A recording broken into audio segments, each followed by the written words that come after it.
Kemi Badenoch was conspicuously absent today as Liz Kendall announced the Labour government's much-anticipated welfare reform. And while Kendall, flanked by Keir Starmer and Angela Rayner, attempt to project an image of unity, the Tory benches, sparse as they were, saw only Helen Whately leading the charge. And where was Badenoch, the anointed leader of the post-collapse Conservative Party, busy, it seems, burnishing her credentials as the second coming of Margaret Thatcher, the reawakened lady, a project that appears increasingly doomed to failure as her own MPs sharpen their knives to plunge in her back. The Tory right, emboldened by disastrous polling and embittered by Badenoch's inability to galvanise the party, is reportedly preparing yet another leadership coup under the banner of Unite the Right. This latest putsch is backed by major donors who believe Badenoch is a sinking ship, incapable of securing a deal with Reform UK or articulating a coherent strategy to salvage what remains of the Conservative brand. Their aim is to install a leader more aligned with Reform, echoing the Brexit Party Conservative alliance of 2019 in a desperate bid to avoid electoral oblivion. The plan is to use the expected local election massacre as a leverage to oust Badenoch before the year's end, because under the rules she can remain, at least for another 9 months. Badenoch has positioned herself as a hard right standard bearer, mimicking Thatcherite rhetoric on economic liberalism, deregulation and cultural wars. But the political landscape has shifted. Thatcherism, for all its failings, was a response to a specific crisis, and a response by somebody with a formidable intellect. The crisis over mighty unions, inflation, a bloated state. Today's crisis is different.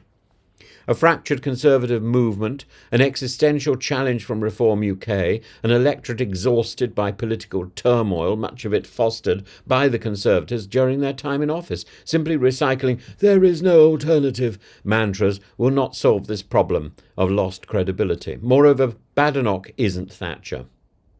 While she has courted the Tory grassroots with defiant rhetoric on net zero and woke capitalism, her actual policy footprint is minimal. Her media appearances have been disastrous, reinforcing accusations of intellectual laziness. Worse still, she's failed to unite the different Tory factions, with even the most loyal backbenchers questioning whether she has the mettle to lead the party into any sort of general election, let alone a local election. The plan to remove Badenoch is as delusional as the chaos it seeks to remedy. The logic apparently is that installing a new leader now, one amenable to Reform UK, will somehow reverse Tory fortunes before the next election, but this ignores several inconvenient truths. Firstly, Reform UK has no incentive to do a deal. Nigel Farage and his allies are positioning themselves as the natural heirs to the right-wing discontent. Why would they tether themselves to a party sinking under the weight of 14 years of failure? The Tories are no longer dominant, they are desperate. Second, yet another leadership contest would render the party a complete laughing stock. The public has little patience for internecine warfare. If they replace Badenoch too soon, they risk choosing another dud, compounding their electoral woes. If they wait too long, the chaos will become their defining feature. Either way, they are setting themselves up for another farcical implosion. Thirdly, and most crucially, there is no guarantee that the right will unite at all.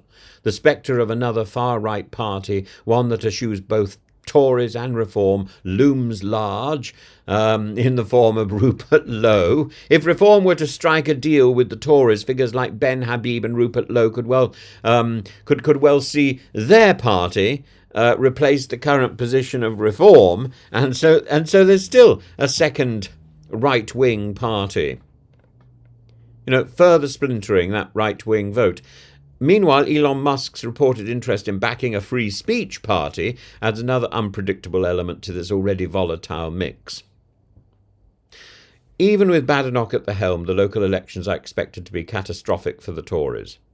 With the Lib Dems making gains in the south, Labour surging in traditional swing seats, and Reform eating into the Tory base, the party is in free fall. The idea that removing Badenoch now would somehow turn the tide is political naivety of the highest order. The truth is, the Conservatives have still not had a serious conversation about how to navigate their future, where to steer. Are they trying to be the more respectable version of reform, or are they attempting to reclaim the centre ground that they have abandoned?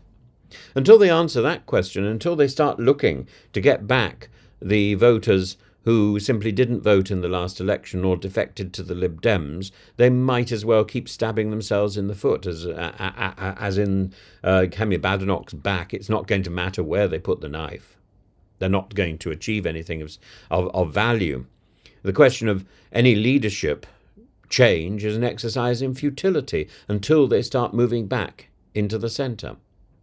For now, Badenoch clings to her Thatcher cosplay, seemingly oblivious to the panic and the anger of the sharpened knives behind her neck. If history teaches us anything, it's that Conservative leaders are rarely afforded the dignity of a graceful exit. The question is not whether Badenoch will fall, but when and how spectacularly, and if anybody cares.